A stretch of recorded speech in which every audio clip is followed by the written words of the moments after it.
Good morning students.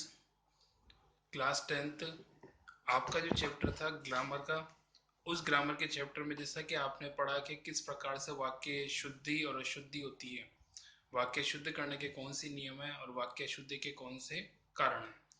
वाक्य शुद्धि में जैसा कि आपने पढ़ा कि पहला पदक्रम संबंधी अशुद्धियां थी।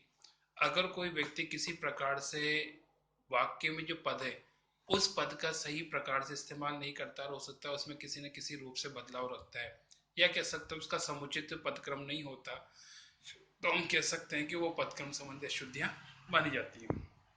उसी के क्रम में सेकंड नंबर है ने संबंधी। ने उपसर्ग कर्ता पद के साथ लगता है। कर्ता के साथ ने उपसर्ग लगने पर क्रिया केवल भूतकाल में व्यक्त होती है। उदाहरणतः राम ने लड़ाई जीती, यहाँ पे जैसा उदाहरण दिया है भूतकाल का, जीती। रावण ने बुरा व्यवहार किया, भूतकाल। ने के साथ आने वाली क्रिया सकर्मक होती है, यथा लक्ष्मीबाई ने अंग्रेजों का विरोध किया, विरोध कर्म। बच्चों ने रामायण पढ़ी, रामायण कर्म। नेक्स्ट, ने के साथ लगने वाली क्रिया सदा कृतवाच्य में होती है। दूसरे शब्दों में यहाँ क्रिया होती नहीं, की जाती है। जैसे सुधा ने यह कप तोड़ दिया, कृतवाच्य। सुधा से यह कप टूट गया, कर्मवाच्य। ने लगने पर चुका है, चुका था, चुकेगा। क्रिया रूप की जगह लिया है, लिया था, लिया होगा रूप आते हैं। जैसे मोहन खाना खा चुका है, मोहन ने खाना खा लिया है। सीता काम कर चुकी थी, सीता ने काम कर लिया था। अनन्या गाना गा चुकी होगी, अनन्या ने गाना गा लिया होगा। ने लगने पर क्रियाएं न तो निरंतरता का बोध रहती है और न ही अपूर्णतावाची। ने से उपयुक्त ने से युक्त कर्ता पद वाली क्रियाएं सदा पूर्णता का अर्थ लगती प्रकट करती है। जैसे मैं नाटक देखता था, मैंने नाटक देखा। पूर्णता बोधक भूतकालीन क्रिया। कबीर आलोचना करते थे, कबीर ने आलोचना की, पूर्णता बोधक भूतकालीन क्रिया। नेक्स्ट आता है अन्वय। अन्वय का तात्पर्य मेल या अनुरूपता। वाक्य के पदों वाक्य के पदों की क्रिया पर उसके लिंग, वचन, काल और पुरुष के अनुरूप होना अन्वय कहलाता है। अन्वय को अन्विति भी कहते हैं। अन्वय संबंधी महत्वपूर्ण नियम इस प्रकार हैं। कर्ता क्रिया अन्वय। जिस कार्य में कर्ता विभक्ति रहित हो वहां क्रिया कर्ता के अनुरूप प्रयुक्त होती है। जैसे मोहिनी रोटी बेलती है, मोहन दंड पेलता है, बच्चे फुटबॉल खेलते हैं, बुढ़िया कष्ट झेलती है। सेकंड, समान लिंग की विभक्ति सहित अनेक कर्ता पद जब और योजक से जुड़े होते हैं तो क्रिया उसी लिंग के अनुपात में प्रयुक्त होती है। जैसे मोहिनी, शांता और स्मिता अमरूद खा रही हैं। पिताजी, भाईजान और भाई पिताजी, भाई साहब और जीजाजी भोजन कर रहे थे। यहाँ से जुड़े विभक्ति रहित कर्ता पदों की क्रिया अंतिम क्रिया के अनुसार होती है। जैसे विवाह पर सुशील या सुशीला जाएगी, स्कूल में कमला या कमल जाएगा। यदि एकाधिक कर्ता पदों के लिंग भिन्न भिन्न हो और वे और योजक से जुड़े हो तो क्रिया पुल्लिंग बहुवचन में प्रयुक्त होती है। जैसे दशहरे के मेले में बच्चे, बूढ़े, नर नारी, लड़के लड़कियां, बूढ़ियां, नवयुवक और जवान लड़कियां खूब शोर शराबा करते हैं। यदि एक से अधिक कर्ता पद भिन्न पुरुष हो तो उनका क्रम होगा मध्यम पुरुष, अन्य पुरुष और उत्तम पुरुष। ऐसे वाक्यों में क्रिया अंतिम कर्ता के लिंग के अनुसार बहुवचन में होगी। तुम, तुम्हारे मित्र और मैं एक ही बस में चलेंगे। तू, तेरा पिता और हम औरतें वहां कैसे पहुंचेंगी। यदि कर्ता का लिंग अज्ञात हो तो क्रिया पुल्लिंग में प्रयुक्त होती है। जैसे सुनो, कोई आ रहा है, तुम्हारा घर कौन चलाता है। आदरार्थ एक वचन कर्ता के लिए क्रिया बहुवचन की प्रयुक्त होती है। जैसे गांधी जी सारी दुनिया में पूज्य हैं, शास्त्री जी गरीब परिवार से संबंधित थे। नेक्स्ट, दर्शन, आंसू, प्राण, होठ, दाम आदि शब्दों के साथ क्रिया बहुवचन में प्रयुक्त होती है। जैसे उसके प्राण निकल गए, लोग तो बातें बनाते रहते हैं। नेक्स्ट आता है सेकंड, कर्म क्रिया अन्वय।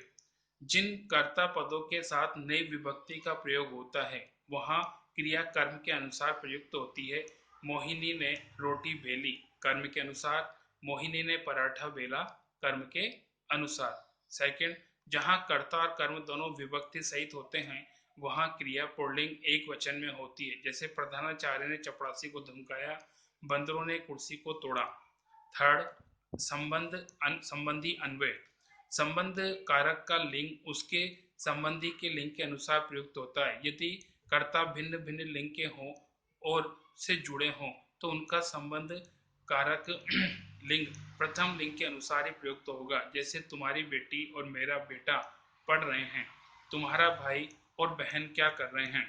विशेषण विशेष्य अन्वय। विशेषण का लिंग वचन अपने विशेष्य के अनुसार होता है। जैसे अच्छा लड़का, अच्छी लड़की, अच्छे लड़के। यदि विशेषण एक हो और विशेष्य अनेक हो तो विशेषण के लिंग वचन उसके निकटवर्ती विशेष्य के अनुरूप होंगे। उदाहरणतः मोटी लड़कियां और लड़के आकर्षण खो बैठते हैं। मीठी वाणी और उपदेश मन को बहुत भाते हैं। वह गिरती उड़ती बड़ी बड़ी लहरों को देखता रहा। नेक्स्ट आता है सर्वनाम और संज्ञा का अन्वय। सर्वनाम का लिंग वचन संज्ञा के लिंग वचन के अनुसार प्रयुक्त होते हैं। वह विभा नाचती कूदती रहती है। यह मोहन स्कूल से भाग आया है। उन्हें बच्चों को खेलना भी चाहिए। सेकंड, आदरार्थ सर्वनाम का प्रयोग बहुवचन के रूप में होता है। माता जी आई हैं, दादी जी रिक्शा पर बैठी हैं। तो ये अलग अलग प्रकार के रूप में हुए, किस प्रकार से किसका प्रयोग होता है। अब आता है अशुद्धियों के उदाहरण। भाषा के सामान्य प्रयोग में कुछ अशुद्धियां प्रचलित हो जाती है। ये अशुद्धियां शब्द के स्तर पर भी होती है तथा वाक्य के स्तर पर भी। कुछ शब्द नीचे कुछ ऐसी अशुद्धियां दी जा रही है। छात्रों से अपेक्षा है कि वो उन्हें ध्यान रखें और सावधानी पूर्वक भाषा का शुद्ध रूप प्रयोग में लें। फर्स्ट आता है शब्द प्रयोग के स्तर पर अशुद्धियां। अविकारी रूपों में प्रयोग की अशुद्धियां। अविकारी शब्द वह होते हैं जिनमें लिंग वचन के कारण विकार या परिवर्तन नहीं होता। कभी कभी इनमें परिवर्तन आ जाने के कारण वाक्य अशुद्ध हो जाते हैं। जैसे इतनी रात गई आप कहाँ थे, इतनी रात गए आप कहाँ थे। अनेकों व्यक्तियों ने प्रदर्शन देखी, अनेक व्यक्तियों ने प्रदर्शन देखी। मैंने तुमको अनेकों बार कहा है, मैंने तुम्हें अनेक बार कहा है। मुझे 20 रुपया चाहिए, मुझे 20 रुपए चाहिए। वह कमर कसा बैठा है, वह कमर कसे बैठा है। कृपया करके इधर आइए, कृपया इधर आइए। प्रत्येकों के पास पुस्तकें थी, प्रत्येक के पास पुस्तकें थी। चोरों ने घरों के भीतर झांका, चोरों ने